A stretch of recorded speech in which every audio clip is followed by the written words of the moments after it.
Alors les gars, bienvenue encore, c'est Amani Serge.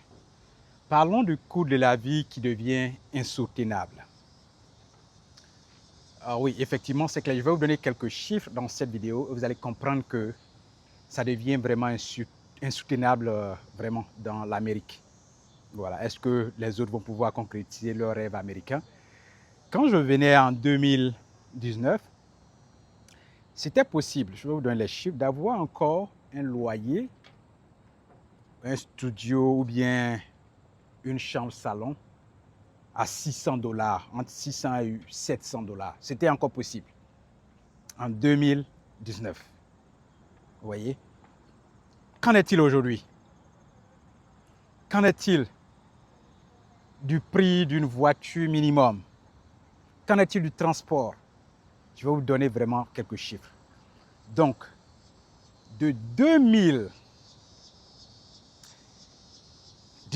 à aujourd'hui, si on veut parler du coût de la vie au niveau des loyers, aujourd'hui, c'est impossible pour plus avoir un studio ou bien une chambre salon à 600 ou à 700.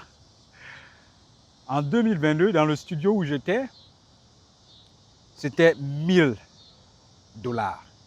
Mais aujourd'hui, un studio ou une chambre salon, vous allez payer 1400. Ça, c'est clair. Vous allez payer autour de 1400. Oui. Je suis dans un jardin qu'on appelle Millennium Park, voilà, dans la ville de Chicago. Ça, c'est plus possible. Aujourd'hui, avec une chambre salon, vous allez enlever clairement 1400 dollars ou plus. Ça, c'est ce qu'il faut retenir. Oui. Qu'en est-il si vous voulez à 2 chambres salon, 3 chambres salon? Mais si déjà une chambre salon est à 1400, faites une estimation de 2 chambres salon. Faites une estimation.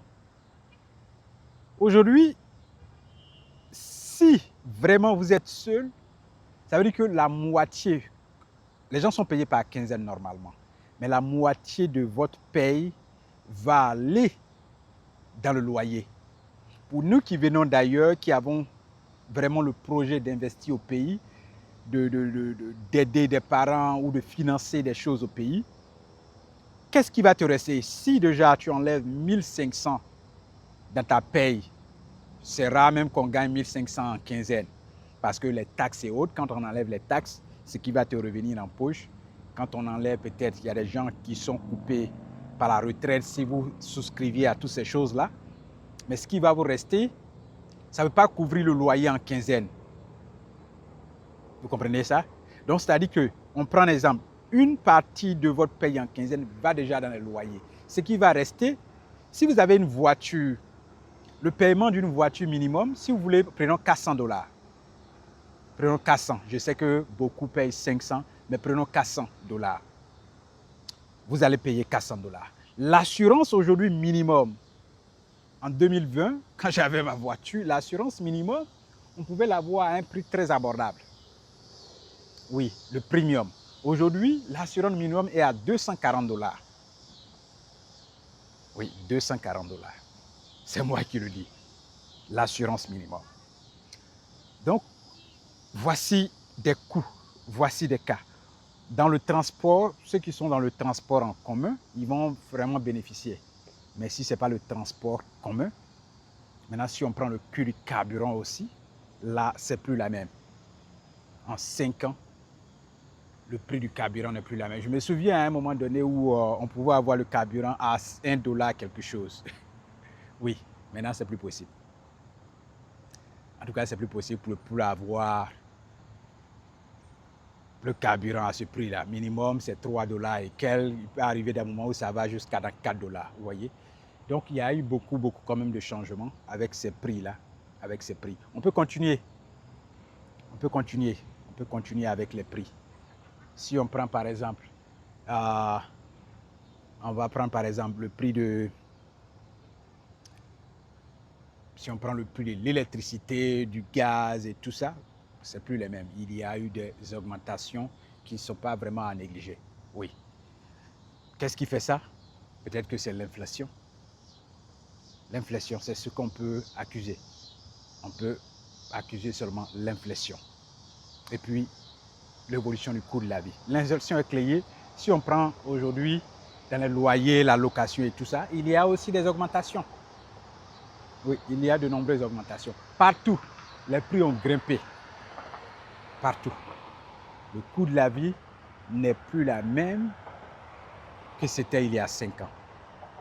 Oui. Aujourd'hui, si vous avez des cas de crédit, vous êtes vraiment des frais à rembourser, mais quand on vous coupe ces choses-là, ce qui va vous rester vraiment... Quand on vous coupe ces choses-là, il ne va pas vous rester vraiment grand-chose. Voilà. You can go right here and go to the street. Michigan. Yeah. Yeah. Donc, quand on vous coupe ça, vraiment, c'est plus la même chose. Oui. Qu'est-ce qu'il faut faire devant cette situation? Yeah.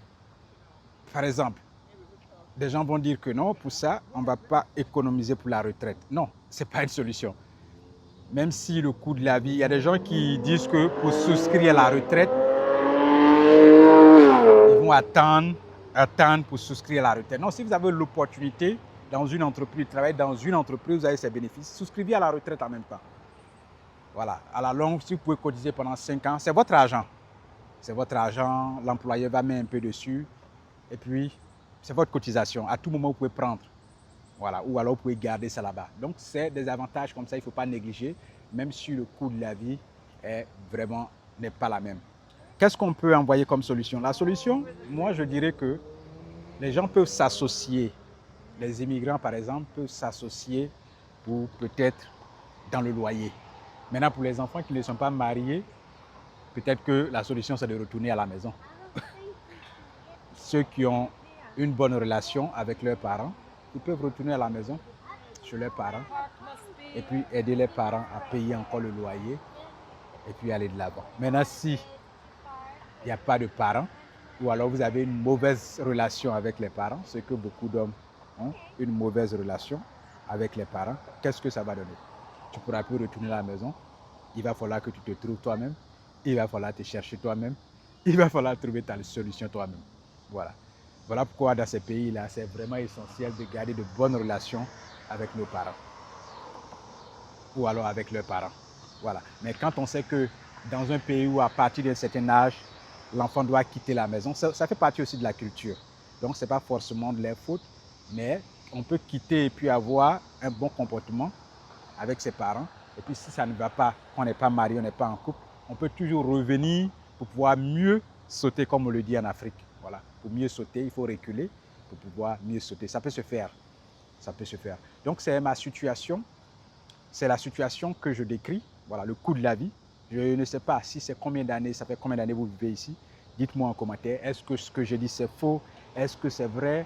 Comment est le coût de la vie dans votre localité? Est-ce qu'il y a un changement? Est-ce que c'est la même chose? Ou alors c'est moi qui suis en train de mentir? Dites-moi en commentaire ce que vous en pensez. Voilà. En tout cas, c'est mon avis.